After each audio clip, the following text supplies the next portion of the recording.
All right, so it looks like we've got Amanda and Kat, a couple other folks. And in the interest of time, I am going to go ahead and get started again. Thanks for your patience. Obviously, always awkward when the host is late to their own party, but it's also great to be on the line with you all. So today we're going on Star Enterprise data. We're going to boldly go where the teacher has gone before. Here's our agenda for the afternoon. I've split it in 20-minute sections, so feel free just to whatever you are most interested in. The first 20 minutes, we're going to talk about 3 high-impact reports from STAR that you can already access based off of the testing that you did this fall. From 420 to 440, we'll do a demo on how to set up progress monitoring within the STAR portal if you want to keep close tabs on your students between now and the spring. And then the last 20 minutes, we'll be going through this new product that's optional, but it's called STAR Custom. It allows you to build your own assessments using the STAR item bank, and then have your students actually take them through the STAR portal, and then you can look at the data once that's all finished. So I'm going to jump right into the fact that obviously this is all optional. So there's obviously lots of change this year, new assessments, and you should feel free to use all of this information as you see fit. And the second piece is that the only thing that's currently required for all teachers is just giving the benchmarks in the fall and the spring. So don't stress, use only if you are into it. Okay. One, we're going to focus on 3 sort of, I think of them as high leverage reports. The first is the State Standards Report, which assesses individual student mastery of the Common Core standards. The second is a very similar report. It's called the State Standards Report, except it's for your whole class, and that report basically groups kids for each standard based off their mastery. And then the last is the Student Diagnostic Report, which sort of gives you a 1-page summary for every student with lots of different data points. So first of all, you may be wondering, where do I find all these reports? So when you log into the STAR portal, you'll just choose the name of the assessment that you want to analyze. In this case, I've got reading highlighted, and you'll just click reports as you would when you go in to check the test activity report during testing. So it's pretty easy to find. You just want to click on that reports page, and that'll take you to this big list of overwhelming text. And I just want to call out the things that we're going to focus on today. So the first you'll see at the very top with the purple arrow is the diagnostic report. The second 2 are the State Standards Class and State Standards Student reports, which are sort of in the second field down here. And viewer 5 is having trouble with the sound. Let me throw something in the chat. Please call into the phone number on the invite. Okay. All right. And welcome, Anthony. Thanks for joining. Okay, so we've got these 3 reports. I would just call out quickly that a lot of other teachers have enjoyed using the instructional planning report, which we'll get into if we have time at the end of this block. Okay, so the first report that we're going to look, before we get into that, I want to talk a little bit about how STAR, the actual benchmark that everyone took this fall, assesses standards mastery. So first of all, we know that STAR is an adaptive test, usually 30 to 34 questions, but you want to keep in mind that not every standard is actually tested each time. So it's adaptive, it's pulling lots of different questions, and it may be that a certain standard is sort of tested for one student, but not for another. The reason for this is that the focus of STAR is really on identifying that overall score called the scale score, rather than sort of assessing individual standard mastery. So STAR basically finds that overall score, and then they have conducted these these linking studies, which basically go deep on those overall scores and say, okay, that are scoring a 400 are at 40 standard and 55% mastery in this standard, but again, that is an estimate. not sort of based off of the actual answers that were chosen by our students when they actually took the test this fall. So the bottom line is really that when you're looking at one of these reports and it says 37% mastery for a standard, it's really a sort of it's sort of like more of a guess, based off of the larger sample of students, as opposed to how our students actually scored this fall. So are there any questions on that, on the format, on sort of like how it works?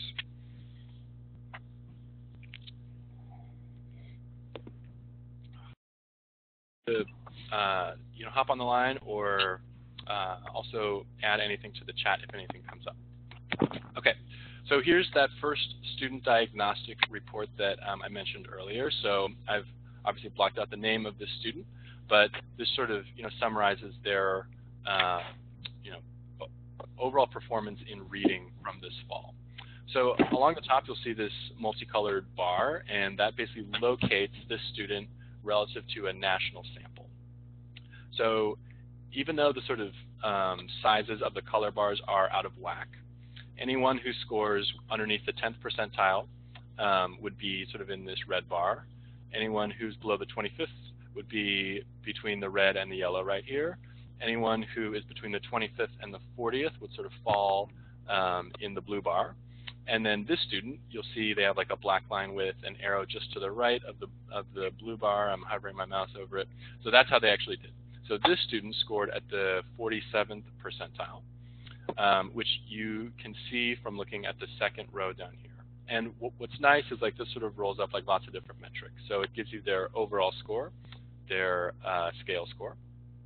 It gives you their national percentile rank. So this student, Adriana, scored greater than 47% of other students nationally. It tells you her grade level equivalent, which is basically saying she scored on average the same as the average fifth grader at the very start of the year. You'll see here it says 5.0. It gives you her instructional reading level, which basically says the sort of the level of text, which are right for her based off of her overall score. And then down here, it actually estimates her overall mastery of each of these sub-skills. So under reading literature, it says craft and structure, she's at 22% estimated mastery. So that's this box. And then at the bottom, it tells you her ZPD, which is sort of the zone wherein she should be getting books usually, and this is like the recommended grade levels for where she should be reading independently. So I'll pause here. Any questions on the diagnostic report?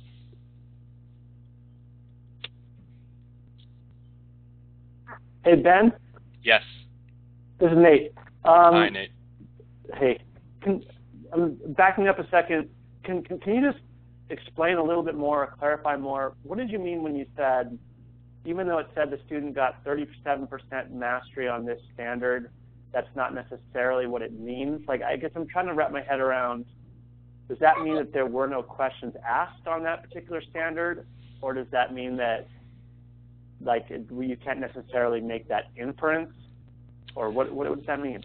Yeah, so basically, like, what they've done is they have taken their huge pool of data. Again, it's like 15 million students annually who actually take STAR, and then for each sort of scale score level, they are saying, okay, so students who score a 400, let's sort of look more deeply at a sort of smaller subset of those kids. So they take 5% of those students and they give them some other assessment that really assesses by standard how they're doing within each of those standards, and then they use that to sort of estimate for the whole STAR pool. So basically they are saying, okay, we have used these what they call linking studies, wherein they sort of go deep with like a smaller group of students to like really test every single standard, and then they use that to make an estimate for every other student who actually takes the test as to how they would score on that actual standard. So Ben, could it could a teacher then make a valid inference about what needs to be retaught? Like if they had a group of students that they were receiving that score for that standard, could they then validly say, okay, like let's say it's decimal multiplication, I need to reteach decimal multiplication, or is there such a leap being made by STAR that's too much of a generalization? Yeah, so I think I'm probably more in the second camp on this. I mean, I sort of want to believe that every time, STAR will actually be correct, but we sort of we as Aspire haven't really gone in and said, okay, like how are students actually doing on the standards? My sense is that it's pretty rigorous, but I would be hesitant to sort of base your whole program, based off of STAR itself, especially if it's small groups. And I think that part of that is actually getting that feedback this year and sort of, seeing how it actually works. Is that enough of a hedge for you, or shall I go deeper? Yeah, that's good. Thank you. Sure. Okay. Cool. So that's the diagnostic report, and Nate, thank you for that question because, obviously I feel like it's worth clarifying. So I'm going to move on to the state standards report, which I think many of you have already seen, but it's always good just to actually take another look. So this is the individual student report, and basically what it shows is it shows every standard within this grade level. So this is a student from 5th grade. So along the bottom, you'll see that each bar has an abbreviation for the standards. And then this black line, this is basically like a 550, right? This is the actual current score for the student. So like this is how they did overall last time that they actually took this test. So they got a 550. And every time that the black bar crosses one of the standards, it basically shows you how STAR is estimating how that student is doing. So in these first 3, 4, actually 5 standards, it's crossing in the dark green, which basically means that STAR is saying that this student has likely has likely mastered these first 5 standards. On this 6th standard, you'll see it actually crosses in the light green, which means that STAR is saying, okay, based off their overall score, they are within mastery, but they aren't actually quite there yet. And then if the black line was to cross any of these standards in the yellow, it would basically say, okay, this student is not within mastery, they're sort of still far below mastery for this standard. The blue line above it sort of shows the average growth that this student might make. So STAR has looked at the whole data set of other students that also scored 550 when they took this test in the fall, and they've said, okay, based off of whatever date you enter into the report before you actually run it, on average, 50% of students will grow to this level, which is the green line. They could obviously make more growth, they could make less growth, but this is sort of the 50th percentile of actual growth for other kids that had the same baseline score. So I'll pause on this one. Any questions, comments here?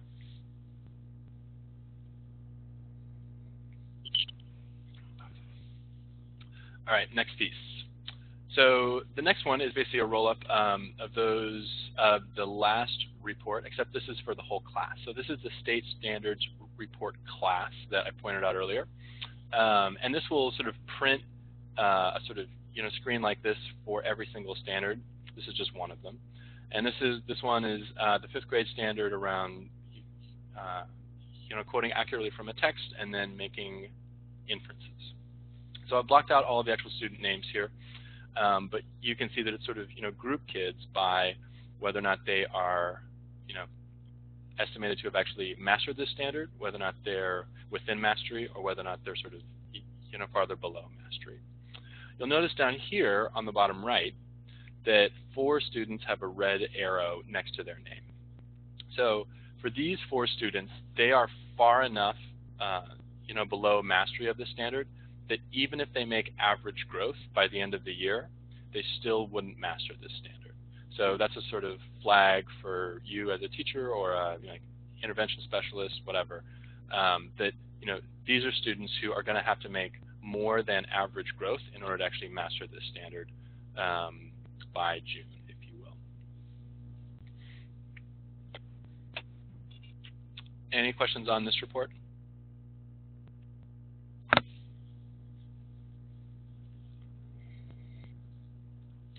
All right, cool. Let's move on.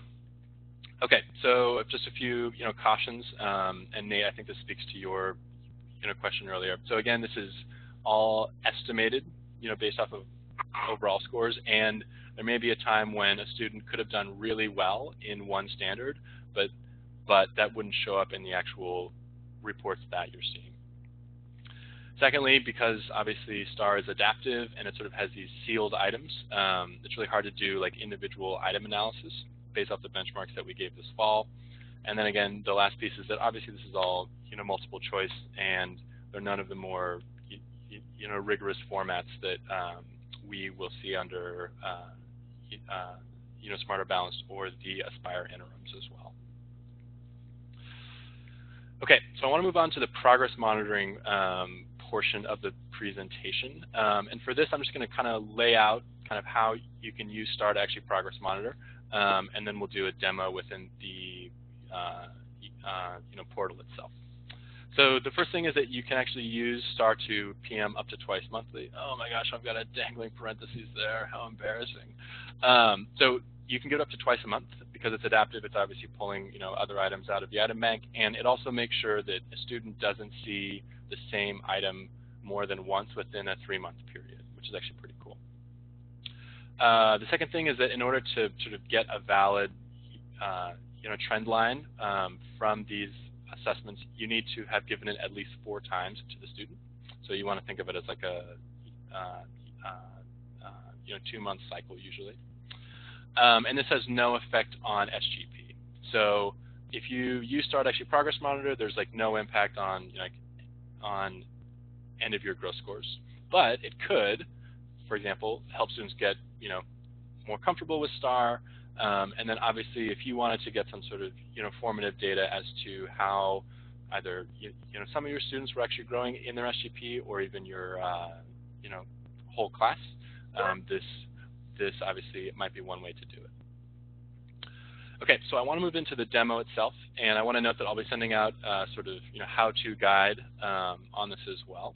But I think it's always helpful just to see it happen in action. So I'm going to go to the STAR portal, and I'm going to log in. Let me just move this out of the way, excuse me. Okay, so I log in as the admin, secret password, and I'm going to go to the actual test that I want to create a goal for. So in this case, I'm going to choose reading, and I'm going to go to screening, progress monitoring, and intervention. And I'm going to, when you log in as a teacher, you should only see your class. Obviously, I'm the admin, so I see everyone. I'm going to just choose a sample teacher, Hannah, who I've already cleared this with, so hopefully we're cool. And I'm just going to hit search.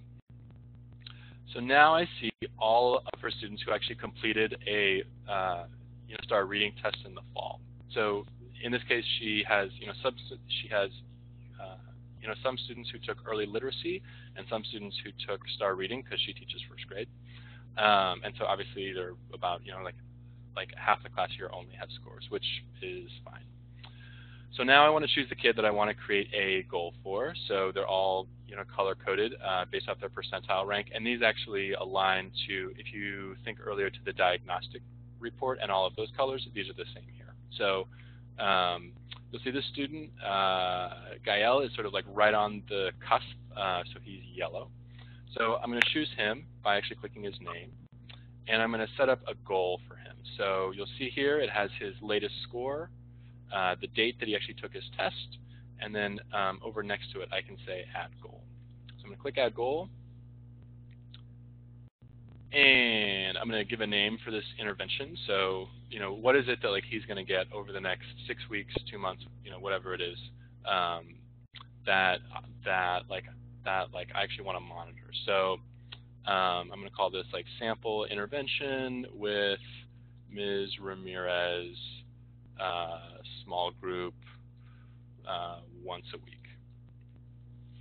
And now I have to choose the day that this goal will end. So like, how long is the student actually going to get this intervention? Let's say they're going to get it through February 14th, Valentine's Day. And then down below, I can choose the sort of goal type. So the goal is really how much growth are they going to make every week. So if you choose a moderate goal, that sort of says, okay, on average, students with this same starting score of a 64, on average, these students make or sort of grow 1.3 points per week over this time period. So that's a moderate goal basically says, okay, this is the growth that happens at the 50th percentile of other students who actually look like this. If you choose the ambitious goal, this is the growth rate for other students that grow at the 75th percentile. So you can choose either one, or you can make your own goal. So let's say that I want to sort of split the difference. So I'll say, okay, the average kid makes grows 1.3 points a week, and then a sort of higher student who actually makes more growth grows 3.7. I'll say 2.8. Okay, and now I'm going to say calculate goal, and this will sort of show you where they will be at the end of this time. So if this student makes this growth rate, their overall score will be a 130 on February 14th, and they'll be at the 59th percentile relative to a national population. Okay, cool. So I have my goal, I click save, and now this is saved for the student. So I can hit done, and if I go back and look at my class now, and I hit search, you'll see that this student now has their goal entered. And the way that you actually, and so now, this student, you would just have them log in as normal every 2 weeks, 3 weeks, whatever you decide. And then they would test, and all this would show up on the progress monitor report that we'll look at in just 1 minute. So I'll pause there. Any questions on, setting up a goal, ways to sort of set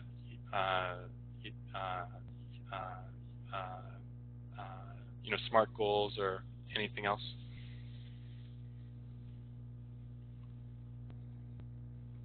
Ben, have you thought about the way this might be applied with the COI process, COI cycle? A little bit. I think that what's tough about the COI process is that at least in sort of my experience, it's sort of a shorter term process. So it's like a 2 week to 4 week process, and in this case, you actually have to have 4 scores for the sort of trend line to be valid. And then with that, because the overall STAR benchmark assesses every standard every time, and it's only that estimate, I feel like this might not be the best tool for that. The next tool that we look at, STAR Custom, might be a better fit.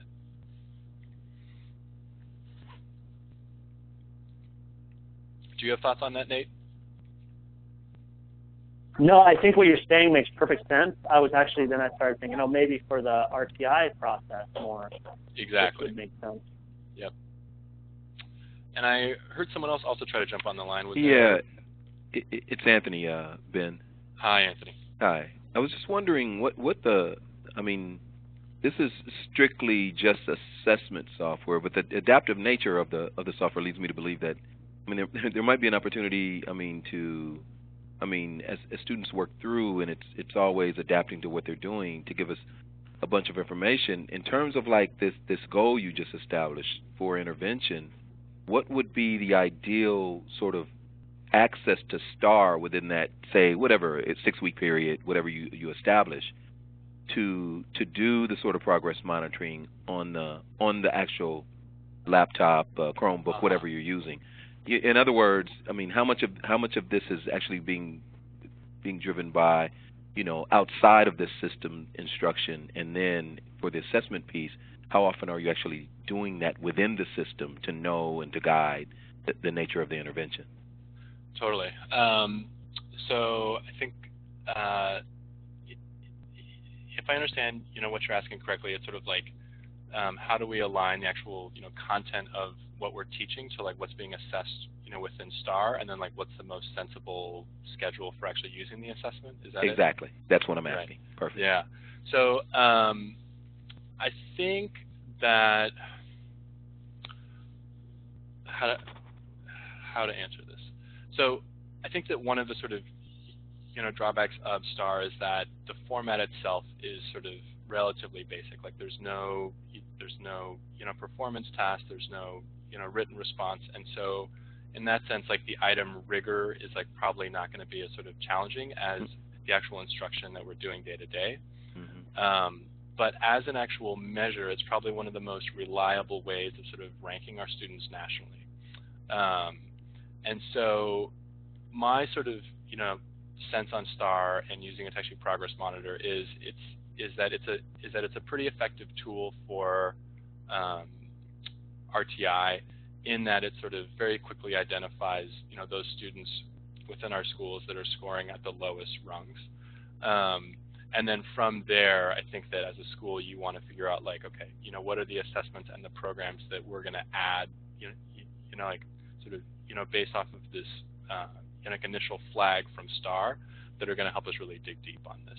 Gotcha. So maybe it's DIBELS, maybe it's sort of more frequent use of the DRA, whatever it is.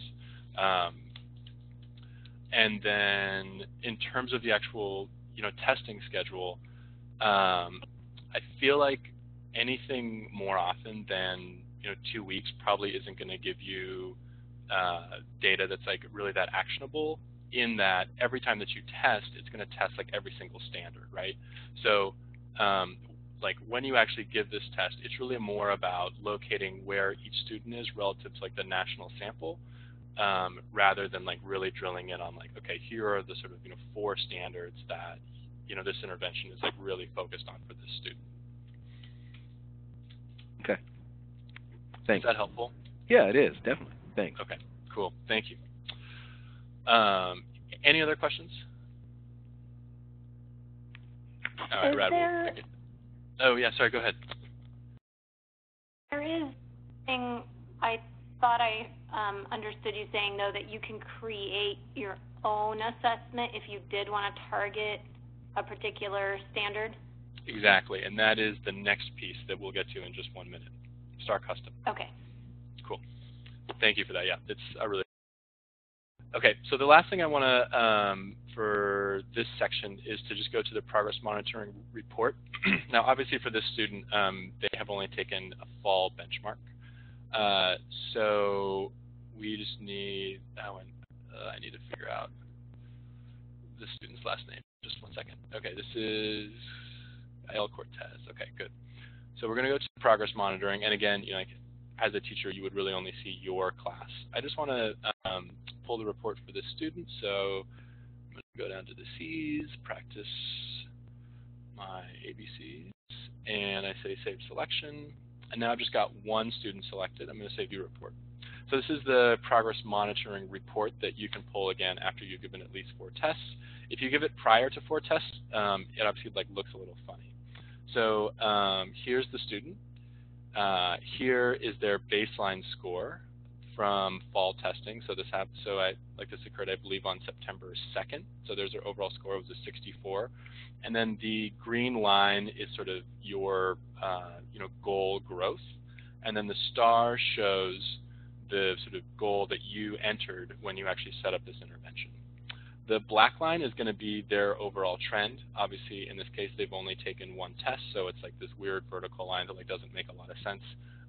But as they take more tests between now and February 14th, obviously this will sort of smooth out to sort of show how they were growing overall. And then on the bottom, it also like shows their goal and shows the end date for the goal, and how much growth they should be making every week. So I'll pause again. Any questions on that, on this report?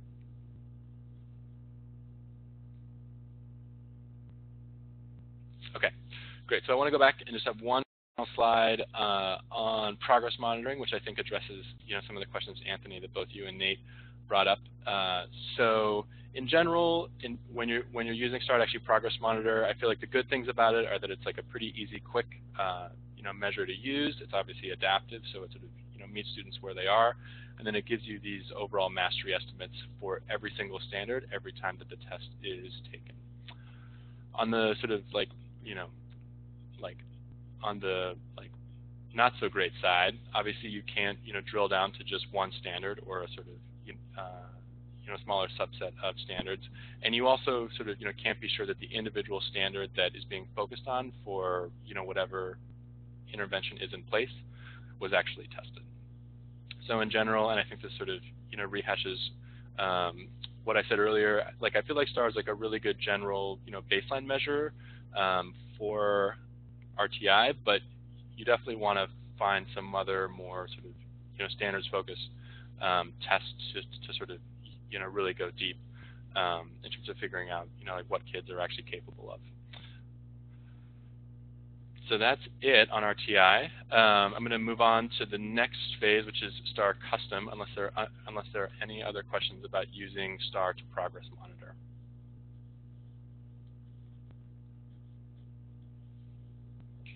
Great. All right, so last piece. Okay, so STAR Custom. So just to give you some background on this, so last year I think one of the biggest pieces of feedback that we got around STAR was like, hey, it's a great test. It seems like it has some good data. There are obviously lots of different reports, but I can't really drill down and really know for sure how my students are doing by standard. So this new product came out last spring called STAR Custom, and we decided to purchase it on top of the regular STAR Enterprise for this year. It's fully optional. It's only if you want to use it, play with it, only if it's helpful for COIs, Nate, as you mentioned, or if there's something else that you feel like you want to use it for as a school or as a sort of grade level team, whatever else. Within this program, you can make your own tests that are either standards and skills based, and you can have students take them either through the STAR portal or through a paper pencil version as well that you just print out. So it's actually sort of a lot like our old friend Edusoft or Old Enemy, depending on how you think about it, in that sense. All of the items that you can choose from are from a separate but aligned item bank that is also made by STAR-REN. The data that you can see once you've actually given these tests are the student and class mastery of skills and standards, so you can really drill down to that. And then you can do this kind of funny class-wide item analysis where you can see as a class how everyone answered each actual question, but you aren't able to see how each student answered, which is really annoying, I know, and something that we've given them feedback on, and hopefully a change that they'll make during the next iteration. Obviously, this is a new product. It came out last June, and so it can be sort of clunky when you use it, but again, it's just like another tool that you have for this year in terms of actually measuring student growth by standard.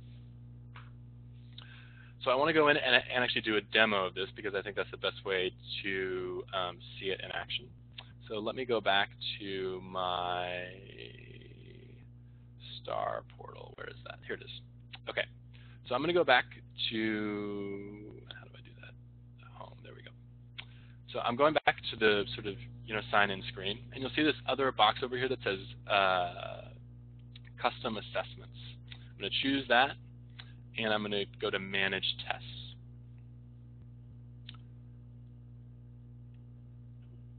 And wait for it to log in, internet, computers. Great, here we go. So under Manage Tests, you'll see all this stuff on the screen. Before you get there, you want to go up to the top and say Manage Test, and you want to say Build a Test. And you also want to give it an intuitive title. So this is my sample 5th grade reading test for Thursday webinar. And the content area, I'm going to choose reading. I'm going to say this is a 5th grade level test, and that should be it.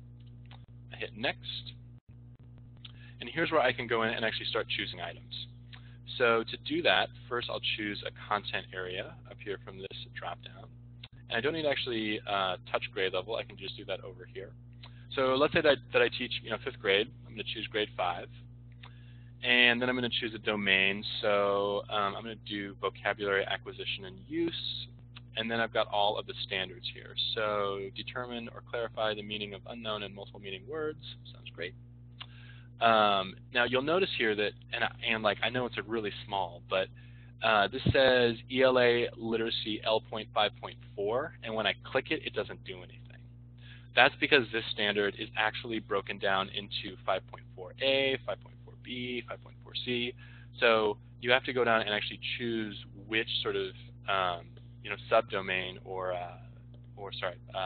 substandard is actually built into 5.4. So I'm going to choose 5.4a, at which point it shows me the 2 skills that STAR says like build into this standard. So the first is using context clues. So I'm going to click that. And the second is using the correct homophone. So I'll choose that too. So I've chosen my grade level, my domain, the standards I want to test, and then the actual skills within that standard that I want to test on this assessment, and I say apply filter. All right, so now down below, there's this whole list of items that align to both of these skills, and they have these weird titles that like haven't really been updated. They're basically just nonsense. And then the description for each item, and then the actual type of item it is. So these are all multiple choice. And if I click on the actual item itself, it like sort of shows you a preview. So here's the item I just clicked. Choose the best answer. What is another word for uncurl, unwind, and then it sort of shows you all of these other data points for this item. So I look at this, I say, okay, yeah, looks good. I'll choose that one. Again, and then obviously I go back to the very top of the page. Here's why this is kind of clunky. So I go back and I say, okay, I think I was looking at this one, so I'll choose this item, and I go through and preview 3 or 4 others, let's say. So let's say that I want to make a test that is going to have 3 items per skill. So I'll choose 3 from the context clues, and I'll choose 3 from the vocabulary in context. And then I'll move those into this sort of right-hand bank, which is called selected items. So now here are the 6 items that are actually part of my test now. And again, if I want to preview them, I can just click on the name. It shows me the actual item itself. And when I'm done, I hit next. So it's going to say before this test can be scheduled, it has to be finalized. You hit OK. And now I can choose when this test will actually start and stop. So if you're a teacher, you should just see your class. Obviously, I see everyone, so I'm going to choose a random class. And I'm going to choose when my students are actually able to see this test when they log into STAR. So let's say that I want to give this test next week sometime, or maybe I want to give it as part of reading workshop over the next 2 weeks. Like this will be the like computer center for the next 2 weeks. So I'll say, okay, this test is available from next Monday, October 27th, through, let's say, Friday the 3rd. Is that it? Yeah, I think so. Oh, no, sorry. I'm still in October. Okay, so through Saturday, let's say. So over Halloween. So this test will be open for a week. I'm going to say that there's no time limit. If you want to set one, that's fine. I would probably just say no.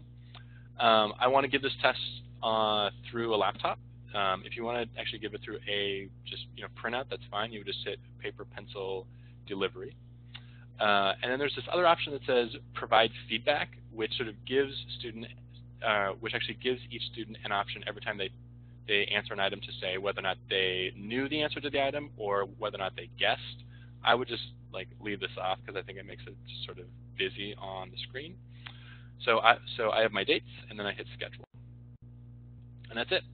So now this test is done, and if I want to review it, I just go back up to Manage Tests. I hit Review Tests, and I can see here it is, the sample 5th grade reading test for Thursday. And this is starting on the 27th through the 1st. So now as a student, I would log in to actually take this test. It would sort of function much like the STAR test. and when I'm finished, all that data is actually entered into the portal automatically. So I have a sample test that I actually set up yesterday that shows the data that you can see after all of the actual testing has finished for your class. Before that, though, I just want to pause. Are there any questions on setting up one of these tests, like how to interact with it, how to find items, anything that I was going a little bit too fast through? Ben, this is Tara. Yes, I do have a question. Sure. In the intervention setting, if you're pulling kids in a group and you want to, and that particular group has a goal, yes. Is there, and they're not from the same class, is there a way to identify students as a group rather than a class? No, unfortunately, I think the only way to do that would be to set up a separate class within PowerSchool with your name on it, and then that group would sort of automatically be uploaded into the STAR portal. Okay. There's sort of no way to create a separate class. But that's, so it's possible if we work it through PowerSchool somehow Yes. as an intervention. Yes, exactly. Okay. Cool. Any other questions in the meantime? All right, great. So I want to move on and look at some of the data. So imagine that you sort of had this test, you made it, chose your item, set it up, and then had all of your students take it, or some sort of subset. Maybe there were 8 students that you wanted to just test on 3 standards, and so you just had them take this test. You would go over to reports, and there are 2 reports to focus on. The first is the report by test across skills. So I'm going to choose that, and obviously I can see everyone, so bear with me for a second while I get the right class. All right, Jake. And I'm going to choose Ben's sample test. This is something that I actually set up yesterday. Okay, so on this assessment for 2 reading standards, it's going to show you each of the skills that were actually tested by this assessment, and then for each student, how they did overall. So it shows you the overall average for the class, which was a 41%. This was me taking it, so obviously I did pretty badly both times. And then for these 2 students, how they did overall, or sorry, how they did for each of these skills within each cell, and then how they did overall. If you click the actual, student name, oh man, and now there it is. Okay, so if you click the actual student's name, it will show you how they did for each, skill area, with both a intuitive circle that has a green, yellow, or red color in it, and then the actual number of items that they missed for that standard. The other way to actually parse this data is to look at the report for item response analysis by test. So I'm going to go back up to reports. I hit item response analysis by test. And again, bear with me while I choose the right classroom. Ben, did you say you went to item analysis? Exactly. So in the top right, I'm going to go up and it says item response analysis by test. That's right. Okay. Cool. So I'm in here. I've chosen my test, and this now shows each item with next to it the number of actual students who answered it, and then each answer, so A, B, C, or D, the correct answer is shown highlighted in blue, and then it shows you what percentage of the class actually answered each answer. So for this first question, which if I click on the question, this is a question about, I think this is like a sequencing question for a reading passage about a bear. Oh, and then down here, here's the actual passage itself. So if you're like, well, what's this passage? You just click that. It shows you the actual passage that this item aligns to. Then you get done and you say, okay, great. So for my class, half of these, 2 students chose C and got it right, and half chose D and got it wrong. And you can do this for each item on the test. Obviously, you would just click on the item itself. The one downside here, which is very clear, is that there's no way to look to actually click on each sort of cell to see which students actually gave that answer. So you're still unable for each individual student to figure out how they answered on this test. You only get a sense for all of the actual students who answered each actual question. But maybe this is like another way of parsing the data in a way that actually might be helpful to you as well. So I'll pause there. That's actually everything I had to present in terms of STAR for this hour. So I'll go ahead and, and actually, sorry, before I do that, I want to go back and do one slide. So again, for STAR Custom, we have the good, the bad, and the ugly. So obviously for custom, I think like the sort of good thing about it is that you can go in and make assessments by choosing your own items and standards. It assesses the actual mastery of those standards by making sure that those items are aligned, and it also integrates with all of the existing STAR passwords and logins that you already have. The downside is that there's this weird thing where you can't choose a reading passage and then find all items for that passage. It's sort of like a random hodgepodge.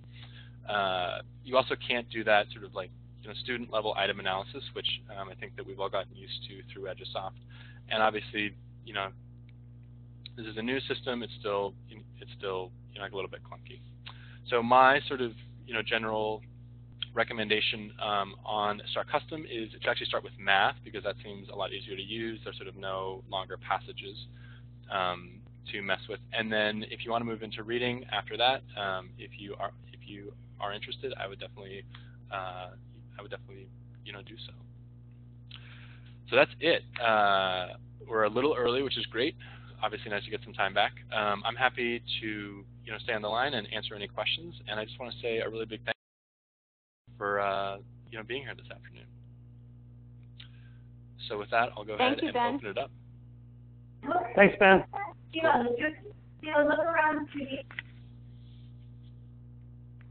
Hey, Ben, this is Nate. I would love to stick around and talk a little bit if you got a second. Absolutely. Let's do it. Before we do that, though, I feel like you and I are probably going to go deep. Is there anyone else who just has a sort of, quick one-off?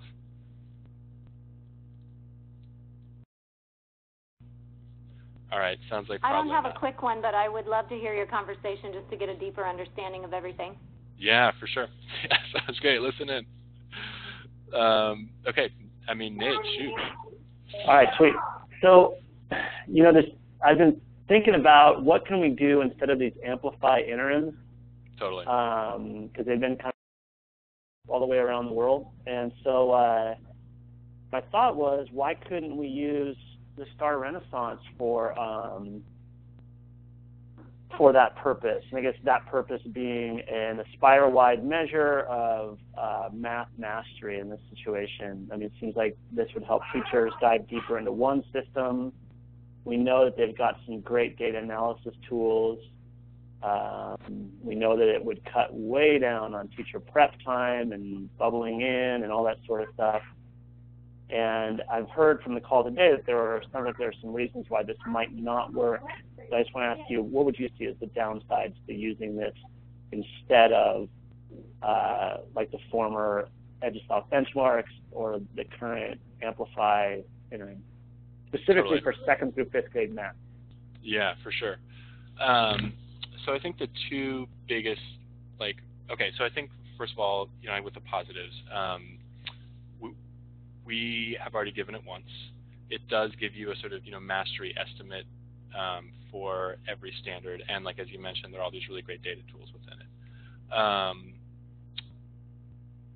I think the downsides of it are, because those are mastery estimates, you don't really know for sure how each student is doing in that actual standard.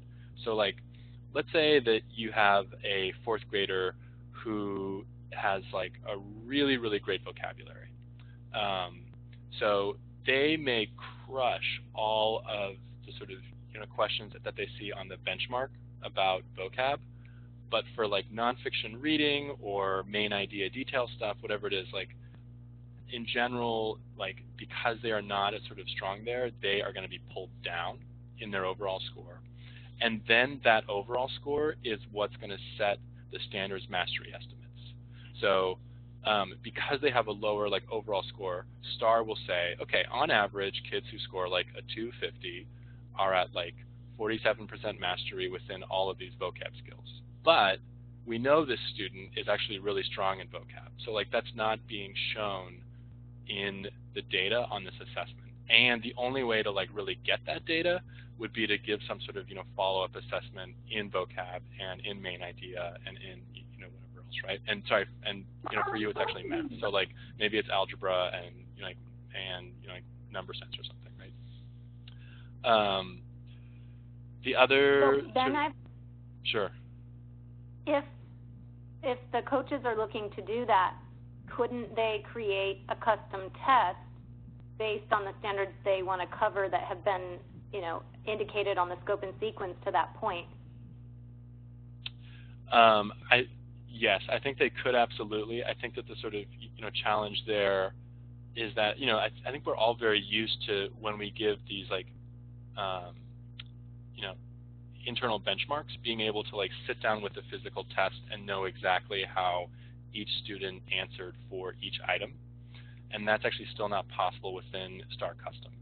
So you would know, for example, that within each standard that you made within this sort of custom benchmark that was actually made by the coaches or by whomever, that this student answered 2 out of the 4 like number sense 2.1 questions wrong, but you wouldn't know which actual questions they missed.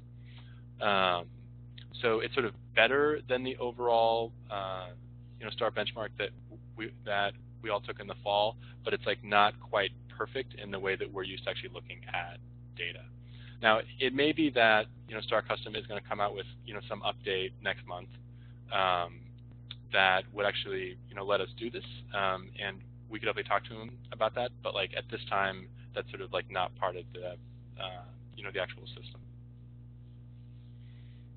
I think another thing that worries me is that we couldn't do any constructed response. So that's actually, I'm really glad that you brought that up. That is actually possible. So it's got a custom test? Yeah, so you can create your own items within custom as well. And I haven't actually used this feature as much, but if you're looking at my screen, I went up here to manage items and then I went to create item. So I can go next, and there are all these things that you can do with it. Like you obviously like make a title, so this is like sample item from Ben, and let's say this is a reading test because we're going to turn this into some sort of constructed response item. And you can choose the points, and obviously it's reading, so we wouldn't need any of this stuff, but you can include like these tools on the actual screen, so like a student can like move around a ruler or a calculator or whatever. And you've got like true false, multiple choice, and then extended response, and obviously CR here, which is sort of like a shorter version, right? But would it require the teacher to go through and grade everyone, or is there some way to do automatic grading with it? Yeah, so I think that you could do automatic grading, because my sense is like Edusoft, when you make your own item within Edusoft, actually no, so you're right. So for anything that was a sort of written response, it would have to be graded by the teacher itself. But anything in multiple choice, obviously you could just like have the actual system grade those answers for you automatically. Got it. Thank you. But I'm just sorry. I'm just kind of thinking out loud here. Like, sure. Right now we have to grade the constructed response, but it's paper and pencil and bubble in. This one, grading the constructed response, would look like you're looking at a screen, reading them, and then clicking. Totally. So it might be like a little bit easier application, no walking to the scanner and that sort of thing. Right. So there's this thing here like prompt section. I'm not sure what this is. But if you look over here, it says rubric. So that's where I'm assuming you, like as a teacher, when you're making this item, you would say, okay, here is the rubric that would be used to actually grade it. And when you were grading, you would just sort of click like 1 through 4. So you could actually put that up as there's like that would. I'm trying to visualize it here. So the teacher would see the student's answer, and then kind of like on Bloomboard where it's got the rubric right in front of you, you just click you could click the rubric section and say this is a 3 exactly. or whatever. Yeah. Well, that doesn't sound too bad. It sounds a lot easier application than what it currently is. Totally. So sorry, I'm just trying to get over. It's like not letting me in prompt section. I have no idea. So obviously, like Nate, if you and I want to go deeper on this at some point, like happy to do it.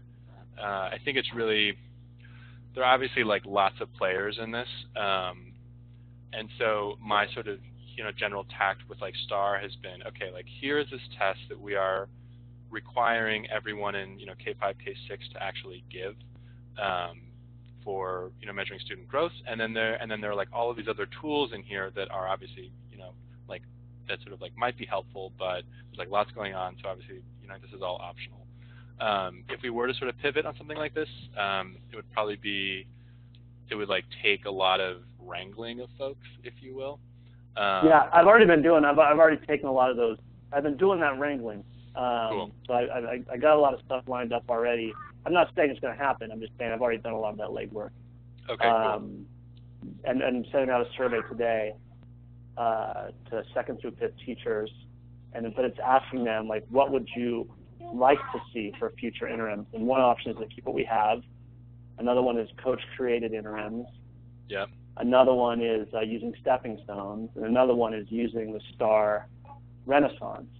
Yeah. But I think it might be, it probably isn't, like it doesn't sound like using the STAR Renaissance as it is would work, but maybe a coach-created test on this, on this software would work. Yeah, I think so. I mean, I think that would probably be, the best solution if we were to actually use STAR for this. The other thing that I will say about giving just like the regular STAR benchmark in the winter is that it's obviously quick. Like it takes an hour and a half to give both tests. And what I like about doing it in the winter, even though it's obviously not mandatory, is that it'll give you a fall to winter student growth score. So it's sort of like getting a formative growth score at the midpoint of the year, as opposed to just getting fall to spring and having no idea like what your overall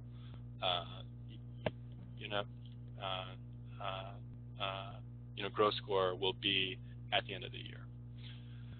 So that I think is like one sort of perk, but it's unclear whether or not it's worth it to folks to actually spend that time testing with like everything else going on. Well, I guess to go back to the idea of using the STAR Renaissance as such. Sure.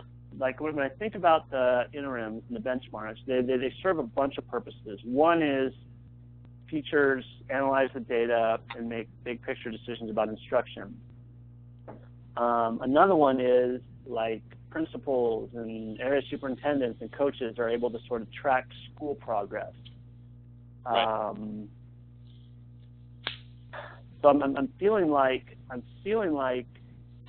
that second thing could still happen, right? Because we can disaggregate it by school, yes. by grade level. Like Godzilla make dashboards out of this?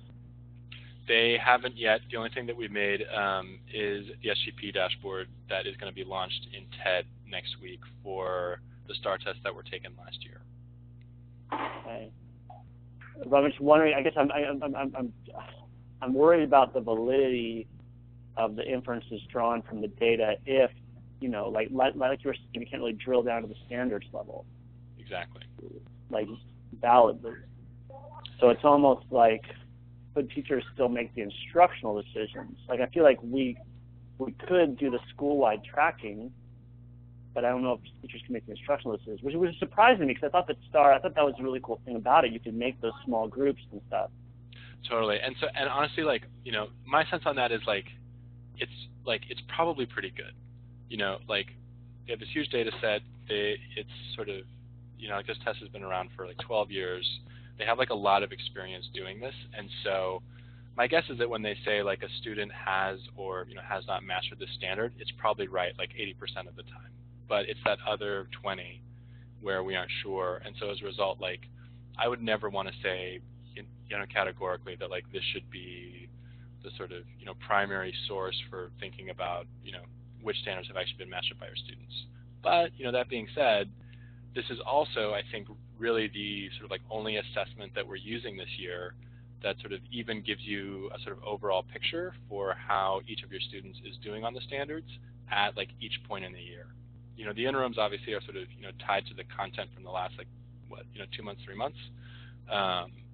And so in that sense, like I sort of like STAR because as a teacher, you can give it and you say, okay, hey, overall, like this student is like growing at this rate, and like it seems like they're on track on like all of the actual standards versus like this student who's not, et cetera. Yeah, no, I totally get that. Like it moves us back to a benchmark instead of an interim.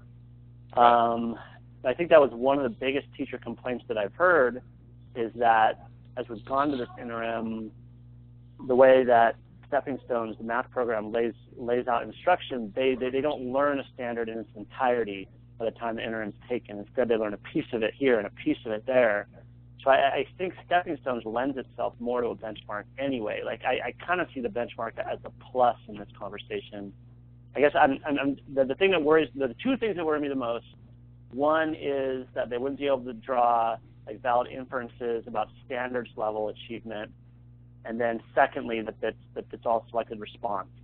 Because I was thinking, since it's a computer interface, it was closer to the SBAC or what the SBAC will be. So in that sense, it'd be better too. But it doesn't really look like the SBAC. I guess that's not a point in its favor. Right. Yeah. I mean, like I would agree, unless we went down this sort of road of actually making all these tests in here, and then you could have like the written response, and like as you saw earlier for math, there's all this stuff with like where you can use the ruler and everything else.